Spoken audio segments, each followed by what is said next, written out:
আজকে সাধারণ শিক্ষার্থীরা আমাদেরকে প্রমাণ করে দেখিয়ে দিয়ে গেল যে আমরা টাকার কাছে বিক্রি না হয়ে যোগ্যতার কাছে বিক্রি হই।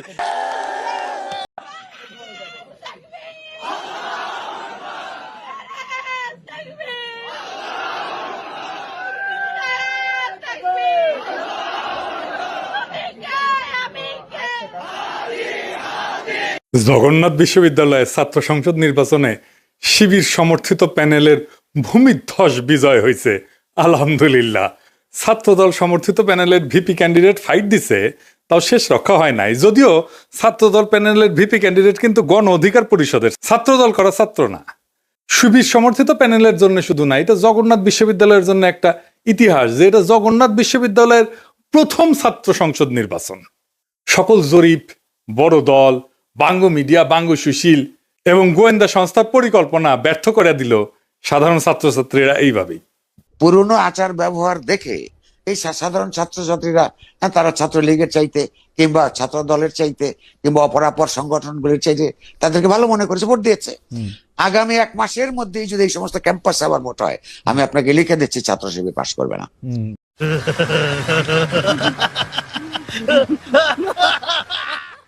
ইদানিং তো আবার জরিপ চলতেছে। জরিপে দেখা যায় বিএনপি ছাড়া কথা নাই। 70% লোক নাকি বিএনপি রে ভোট দিবে। এমিনেন্স একটা জরিপ করেছে, ওর মালিক আমার মেডিকেলের 3 বছরের জুনিয়র জাসদ করেছিল। ওর এনজিও হেলথ নিয়ে কাজ করে ওই এমিনেন্স, এখন নতুন ধান্দাবাজিতে নামিছে। শামিম শুনো, 70% লোক বিএনপি রে ভোট দিবি, দিবি পাশা পাইতে দিলে হোগাত ছাপ্পা দিয়ে দিবি, ব্যালটে দিবি পাবলিকে। এই জগন্নাথের ইলেকশন নিয়েও জরিপ করেছিল, কইছিল ছাত্রদল জিতবি। সেটা আবার বাসস, তার মানে বাংলাদেশ সংবাদ সংস্থা ছাপিয়েছিল, মানে সরকারি সংবাদ সংস্থা। এটি মাহবুব মোর্শেদকে চাকরি দিছে আসিফ নজরুল। পুরা আওয়ামী লীগ আমলে আওয়ামী লীগের সাথে সিস্টেম করে চলিছে। মাঝে মাঝে কুরকুরে নিয়ে উঠলে আমার নিয়ে স্ট্যাটাস মারতো, এটা আছে না সুশীল গেরে একটা কুরকুরে নিয়ে আছে, পিনাকিরে নিয়ে স্ট্যাটাস মারে, আসলে আওয়ামী লীগ, কিন্তু মাঝে মাঝে আবার ভাব দেখায় আমি আওয়ামী লীগ না। ওরে নিয়ে এমডি বানাইছে বাসসের, মানে বাসসের এমডি হবে সাংবাদিকতার সিনিয়র সাংবাদিক, তা না ওক নিয়ে বসেছে। এইভাবে আসিফ নজরুল বহুত বালসালরা চাকরি দিছে, এখন সব কয়টা বিএনপি রে সার্ভিস দিতেছে, এইভাবে সার্ভিস দিতেছে। এরা জানে বিএনপি ক্ষমতা না আসতে পারলে হোগাত লাতি দিয়া খেতাবে, তাই হোগা দিয়া পাহাড় ঠেলিচ্ছে, যেটি লাতি খাবি সেটা দিয়া পাহাড় ঠেলিচ্ছে। এইগুলা এইভাবে পুরা প্রফেসর ইউনূসের প্রশাসন বিএনপির জন্য খাটিচ্ছে, অভিনব উপায় খাটিচ্ছে। এটা কথা কয়েনি প্রফেসর ইউনূসের প্রশাসন, উপদেষ্টা মন্ডলী শুনেন, মন দিয়া শুনেন। বৃহত্তর বিএনপির প্রফেসর ইউনূসের উপদেষ্টা পরিষদের শাখার সদস্যরা এবং প্রশাসনে বিএনপির লেসপেন্সাররা শুনে রাখেন, আপনারা রাষ্ট্রের কর্মচারী, ওই রাষ্ট্রের মালিক জনগণ, বিএনপি না। মাথায় রাখেন, একদিন না একদিন জনগণের সরকার আসবে ক্ষমতা, সেদিন কিন্তু কোনো ছাড় পাবেন না। সেই সরকার প্রফেসর ইউনূসের সরকারের মতো ধ্বজভঙ্গ সরকার হবে না, সেই সরকার হবে জুলাইয়ের আগুনে উদ্দীপ্ত সরকার। হোগার চামড়া কিন্তু তুলে নেওয়া হবে, মাইন্ডেড, পলাহে পারবেন না। রাষ্ট্রের কর্মচারী হিসেবে নিরপেক্ষ থাকবেন, সামান্যতম পক্ষপাতিত্ব করবেন তো সেইটার কাফফারা দিতে হবে, মাপ নাই, সেই কাফফারা ভয়ঙ্কর হবে, সরি কওয়ার কলের টাইম পাবেন না। এবার আসেন আমরা দেখি কেন ছাত্রদল এভাবে হারিচ্ছে, আর নাম হয়েছে হারু পাট্টি। হ্যাঁ বুঝেছাও। এই আলাপগুলো আমরা অনেক আগের থেকেই করিচ্ছি। প্রথম কারণ হইতেছে তাদের দীর্ঘদিন ছাত্র দলে কোনো রিক্রুটমেন্ট নাই, নতুন ছাত্র ঢোকেনি, না ঢুকলে দল থেকে আওয়ামী বিরোধী ছাত্র রাজনীতি তো বন্ধ থাকে নাই, তাই না? ওরা কয় যে শিবির আছে কারণ ওরা গুপ্ত রাজনীতি করছে, তা আওয়ামী বিরোধী ছাত্র রাজনীতি কি বন্ধ ছিল? ছাত্রলীগের লুঙ্গির তলে ছিল নাকি শিবির? নূরের দল তাহলে কেমনে তৈরি হইল? নাহিদ আসিফরা কিভাবে তৈরি হইল? ওরা তো গুপ্ত রাজনীতি করে নাই, শিবির প্রকাশ্য রাজনীতি করে নাই, কারণ সে বিপ্লবী রাজনীতি করছে। বিপ্লব মানে এক্সিস্টিং সিস্টেমের রাপসার, এটার ভেঙে ফেলতে হয়। যেই শক্তি প্রকাশ্য সে ইতিমধ্যে রাষ্ট্রীয় নজরদারির ভিতরে থাকে, তাই সে রাপসার করতে পারে না এক্সিস্টিং সিস্টেমকে, বিপ্লবী হইতে পারে না। বিপ্লব মানে অসম লড়াই, এইখানে ট্রান্সপারেন্সি থাকাটা আত্মঘাতী, গোপনীয়তা এখানে নৈতিকতা না, এইখানে স্ট্রাকচারাল নেসেসিটি। বিপ্লবী হইতে হইলে তাকে গোপনে রাজনীতি করতে হবে। এই কাজটা করেছে শিবির। সেই জন্য বিপ্লবী ক্যারেক্টার নিয়ে দাঁড়াইছে, সেই জন্য তারা এই ভূখণ্ডের ইতিহাসে সবচেয়ে শক্তিশালী ছাত্র সংগঠন হিসেবে উত্থিত হয়েছে। গুপ্ত ছিল, ছাত্রলীগের লুঙ্গির তলে ছিল, এইসব বইলা লাভ হয়েছে কেন? হয় নাই, হবেও না। এইবার দ্বিতীয় ইস্যু, বিএনপির ভুল রাজনীতি। ভুল বলাটা ঠিক না, মানে যেই রাজনীতি করতেছে, মুক্তিযুদ্ধের চেতনা মারাইতেছে, সেটা আত্মঘাতী হইতেছে। ক্রমাগত তারা মুক্তিযুদ্ধের চেতনা ডুবন্ত নৌকায় চইরা নিজের রাজনৈতিক ভবিষ্যৎকে ধ্বংস করিচ্ছে। মানুষজন এই কথা আওয়ামী লীগ আর বামেদের কাছে শুনিছে, তো এখনো শুনে, তাই না? এতদিন 15 বছর ধরে শুনিছে, মাইক লাগে শুনিছে। তারা এই কথার প্রতিধ্বনি যখন বিএনপির কাছে শুনে, সে তখন মনে করে আরে এটা তো আওয়ামী লীগ, এটাই তো ইন্ডিয়ার বন্ধু। আর সত্যি সত্যি যখন ইন্ডিয়ানদের উচ্ছ্বাস দেখে তারেক রহমানকে নিয়ে, আর তারা প্রকাশ্যেই বলে তারেক রহমান আর বিএনপি তাদের পছন্দের দল, তখন মানুষ দুয়ে দুয়ে স্যার মিলায়। সুবীর ভৌমিকের কথাটা আবার শুনেন, এডিটর সাহেব শুনান। ভারত বাংলাদেশে কোন সরকার চাইবে? খুব সোজা উত্তর আমি তোমায় দিয়ে দিচ্ছি। Awami League is not in election, next best option is BNP, obviously not Jamaat. তারা অলরেডি 50 লাখ লোক নিয়ে জেহার টেয়াদের হুমকি দিচ্ছে, ফলে জামাত অবভিয়াসলি ইন্ডিয়া চাইবে না। অত অনেক কথা, ডিপ্লোম্যাটিক কথা বলে তো লাভ। কানেকশনটা হচ্ছে 71। আমরা একসাথে, আমার সৈন্য এবং মুক্তিযোদ্ধারা রক্ত ঝরিয়েছে, সেই সুবাদে Awami League. This is the historical fact. এই জায়গাতে হঠাৎ করে আজকে অন্য কিছু ডাইনামিক্স চলে আসবে, এটা তো আশা করাটাও ভুল। কিন্তু যে গভর্নমেন্ট আসবে তার সাথে ইন্ডিয়াকে তো ডিল করতে হবে। শুনেছেন? এই সুবীর ভৌমিকের কথাটা কাইটে নিয়ে মোবাইলে সেভ করে রাখবেন, আর ভোটার ক্যাম্পেইনে গেলে এটা ভোটারদের শুনেবেন, কাম সারা হয়ে যাবে। ভোটার পাশায় ছাপ দিয়া ভোট দিবে বিএনপি রে। আর তার উপরে যদি দেখে সেই আওয়ামী লীগের অলিগার্ক লবণ কামালদের সাথে তারেক রহমানের হাত মিলায়, তখন পাবলিকে বুঝা যায় এটা সেই আগের বন্দোবস্ত। আমরা হাসিনাকে তাড়াইছি, কিন্তু তার তৈরি বন্দোবস্ত এখনো আছে, আর এই বন্দোবস্তের মালিকানা নিছে বিএনপি। আওয়ামী লীগের এই বন্দোবস্ত, এই শক্তি বিএনপিকে আশ্রয় করে আবার শক্তি নিয়ে ফিরে আসতেছে, যেন আপা শর্ট করে ঢুকে যাইতে পারে। ইউনিভার্সিটি গুলোতে বিএনপির এই অবস্থা হইতো না যদি আমার চাইনিজ বুদ্ধি নিত। সেটা তো বিএনপি শুনবে না, সে শুনবে ভুট্টো সাহেবের কথা। যাই হোক, আমার ক্ষুদ্র ভাতারা কবে আন্নার কাছে দাদা সব স্ট্র্যাটেজি থাকে না, তা থাকে না। তো এই স্ট্র্যাটেজি আমি বানাইবার পারি, কয়া দিতেছি, কমো কয়া দি। এখন তো কয়া দিলেও কোনো লাভ করবার পারবি না, কিন্তু কয়া দি যে কেমনে এটা করা যায় গেল নি। আসেন এটা শুনি দেখি, মজা পাবেন কলে। ছাত্র দলে যে রিক্রুটমেন্ট নাই, এটা তারেক রহমান সহ সব বিএনপি নেতারা জানে, স্থায়ী কমিটি সবাই জানে, স্বীকার করে, কিন্তু এইটারে কেমনে ম্যানেজ করবে সেটা জানে না। এই প্রসঙ্গে এটা প্রফেশনাল গল্প বলি আর কি, খুব বেসিক কনসেপ্টের গল্প আর কি। প্রোডাক্ট লাইফ সাইকেলের মার্কেটিং এর একটা খুব বেসিক কনসেপ্ট।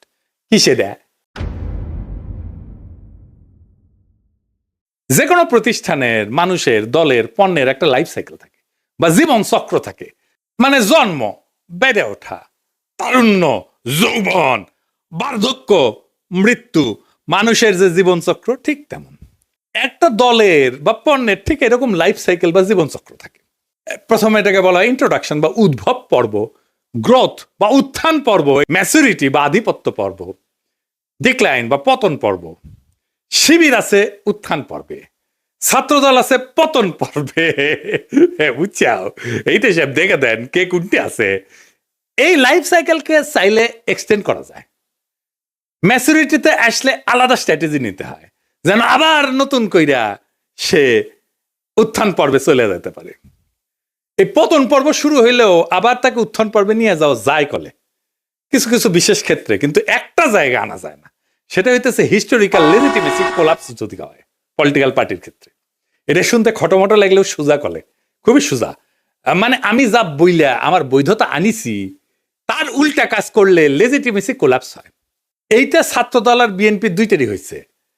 বিএনপি মুক্তিযুদ্ধরে তার পলিটিক্যাল অ্যাঙ্কার বানাইছে, উঠি খুঁটি গাড়িছে, কিন্তু বিএনপি ছিল আওয়ামী লীগের মুক্তিযুদ্ধের বয়ানের অ্যান্টিথিসিস। মুক্তিযুদ্ধ হয়েছে বাঙালি জাতীয়তাবাদের স্লোগান নিয়ে, তাই না? সংবিধানে তো ঢুকেছে। তো বিএনপি আসছে বাংলাদেশি জাতীয়তাবাদ নিয়ে। মুক্তিযুদ্ধের চেতনা ছিল ধর্ম নিরপেক্ষতা, বিএনপি আনিছে পরম করুণাময় আল্লাহ তাআলার উপর পূর্ণ আস্থা এবং বিশ্বাস। আওয়ামী মুক্তিযুদ্ধের লক্ষ্য ছিল সমাজতন্ত্র, বিএনপি কইছে না না, সমাজতন্ত্র মানে যদি হয় অর্থনৈতিক এবং সামাজিক ন্যায় বিচার, তাইলে ঠিক আছে, অন্য সমাজতন্ত্র আমি মানি না। বিএনপি ওইটা নিয়ে লেজিটিমেসি পাইছিল, ওই লেজিটিমেসি কোল্যাপস করেছে 2024-এর 5ই আগস্টের পরে, যখন মুক্তিযুদ্ধ। এই জন্যই বিএনপি জিততে পারবে না সামনের ইলেকশনে। কিন্তু ছাত্রদল এটা ডিক্লাইন ফেজে গেছে আরো আগেই, মানে বিএনপির লেজিটিমেসি কোলাপস করার আগেই গেছে। সেই জন্য আমি কইতেছি যে কিভাবে বিএনপি যদি লেজিটিমেসির কোলাপস না হইতো তাহলে ছাত্র দলকে বাঁচাইতে পারতো, এখন সে চাইলেও পারবে না বাঁচাইতে।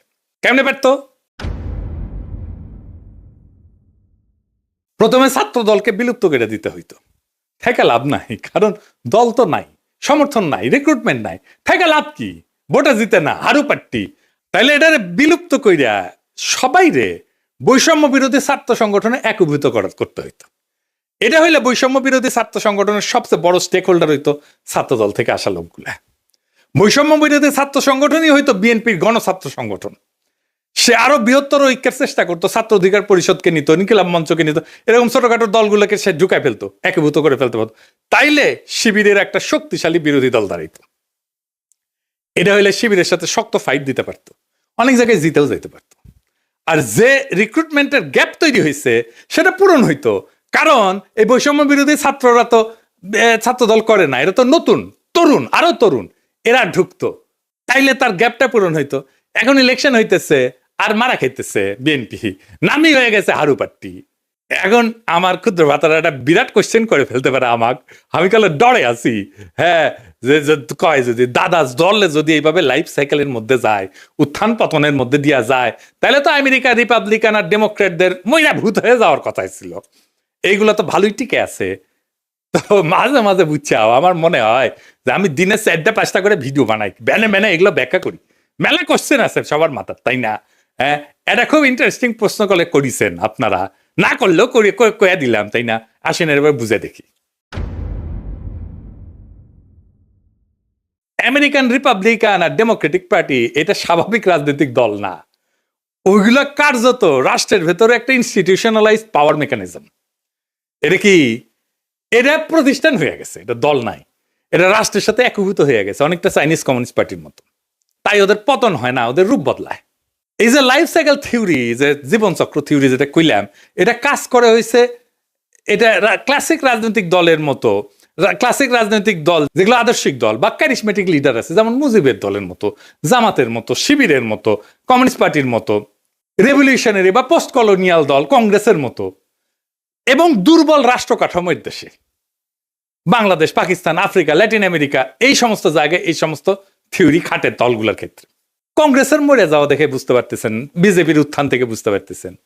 আমেরিকান পার্টিগুলো আলাদা, রিপাবলিকান পার্টি, ডেমোক্রেটিক পার্টি, কোনোটাই কোনো ইডিওলজি না, কিন্তু কোনোটা একজন লিডারের উপরে দাঁড়ানো না, আদর্শিক নেতা নাই, কোনোটা একটা শ্রেণীর একচ্ছত্র প্রতিনিধি না, বরং এরা হইলো একটা নির্বাচনী ঐক্যের একটা ফ্রন্ট। এবং এরা কখনো পতন হয় না কয়েকটা কারণে, আমি এটা করে বলি। 1 নম্বর হইতেছে 2 পার্টি সিস্টেম, এখানে 3 নাম্বার পার্টি এসে ক্ষমতার অংশ হওয়া এক্সট্রিমলি ডিফিকাল্ট। সেই জন্য এই 2 পার্টির বাইরে আসলে কেউ যাইতে চায় না, রিস্ক নেয় না।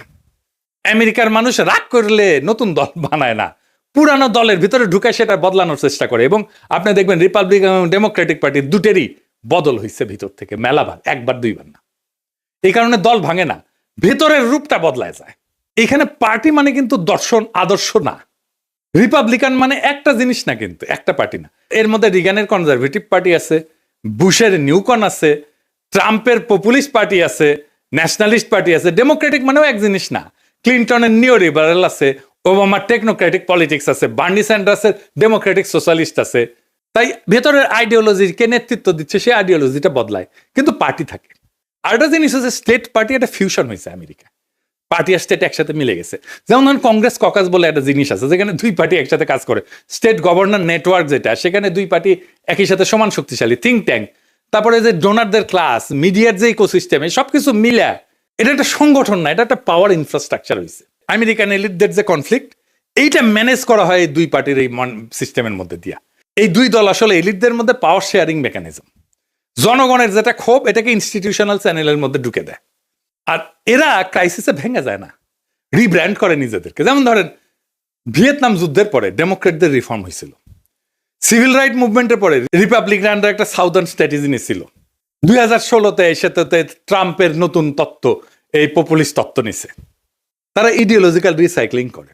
তার মানে কি ওরা কখনো মরবে না?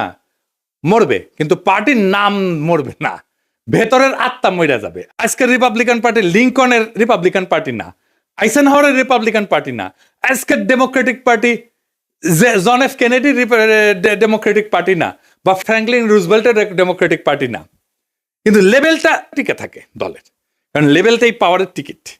বাংলাদেশের দল মানে রাজনীতি, আমেরিকায় দল মানে রাষ্ট্র পরিচালনার সফটওয়্যার। সফটওয়্যার তো আপডেট হয়, ডিলিট হয় না, ইনকাই আর কি, সেই জন্য এগুলা ডিক্লাইন হয় না। তো জগন্নাথ বিশ্ববিদ্যালয়ের নতুন ছাত্র সংসদকে অভিনন্দন। এই বিজয় কোনো দলের কিন্তু একক বিজয় না, এটা সাধারণ ছাত্রছাত্রীদের বুদ্ধিবৃত্তিক বিদ্রোহের ফল। আপনাদের সামনে কাজ অনেক। আপনাদের ক্যাম্পাসে এখনো পর্যাপ্ত ক্লাসরুম নাই, পর্যাপ্ত টয়লেট নাই, বিশেষ করে নারীদের টয়লেট নাই, স্যানিটেশন সংকট আছে, আবাসন নাই, ক্যান্টিন নাই। এই সমস্যাগুলো আজও সমাধান হয়নি, কারণ এগুলো কখনোই রাষ্ট্রের কাছে অপরিহার্য সংকট হয়ে ওঠেনি। এখন দায়িত্ব আপনাদের এই সংকটগুলোকে দাবি থেকে প্রয়োজন, প্রয়োজন থেকে অনিবার্যতায় রূপান্তর করার। রাষ্ট্র সাধারণত তখনই নৈরাচরে বসে যখন বোঝে এই সমস্যার সমাধান না হলে স্বাভাবিক শাসন চলবে না। আমি বিশ্বাস করি ঐতিহাসিক ছাত্র সংসদ যদি সংগঠিত, ধারাবাহিক এবং নৈতিক চাপ তৈরি করতে পারে, তাইলে এই ক্যাম্পাসের বাস্তবতা বদলাইতে বাধ্য হবে। আর একটা কথা পরিষ্কার করে বলি, প্রফেসর ইউনূসের সরকার এবং প্রশাসনকে, রাষ্ট্রের কর্মচারীরা কারো দলীয় সম্পদ না। রাষ্ট্রের মালিক জনগণ। সময় বদলায়, সরকার বদলায়, কিন্তু দায় থেকে কেউ কিন্তু মুক্ত হয় না। আজ যারা সিদ্ধান্ত নিচ্ছেন যে আপনারা বিএনপির ক্ষমতায় আনবেন এবং বিএনপির লেসপেন্সারি করবেন, আপনাদের মনে রাখা উচিত ইতিহাস কখনো হঠাৎ বিচার করে না, কিন্তু একদিন ঠিকই হিসাব খুঁড়ে নেয়। আর এই ছাত্র সংসদের কাছে আমার প্রত্যাশা একটাই, আপনারা ভবিষ্যতের জন্য রাজনীতি তৈরি করবেন। এই ক্যাম্পাসের ভাষা যদি বদলায়, তাহলে দেশ বদলাতে তো সময় লাগবে না। আশা করি আগামী ফেব্রুয়ারিতে আমাদের বন্ধুসুলভ সরকার আসলে আপনাদের যতগুলো সমস্যার কথা বললাম, এই সমস্যাগুলোর সমাধানের জন্য আমি ব্যক্তিগতভাবে আপনাদের সাথে থাকব। ফেব্রুয়ারিতে আমাদের ফ্রেন্ডলি সরকারি ক্ষমতা আসতেছে ইনশাল্লাহ। চান্দাবাজ, ধান্দাবাজ, লুটেরা, ইন্ডিয়ার নব্য লেসপেন্সারেরা ক্ষমতায় আসবে না। আমি যে এপিসোডের পরে ইনকিলাব বলি, ওইটা কিন্তু শুধু স্লোগান না। ইনকিলাব মানে বদল, ইনকিলাব মানে বিপ্লব, ইনকিলাব মানে ভেঙ্গা চুইরা নতুন ভাবে গড়ে তোলা, ইনকিলাব মানে দেশ এবং জাতির জন্য অপরিহার্য হইয়া ওঠা। ইনকিলাব জিন্দাবাদ।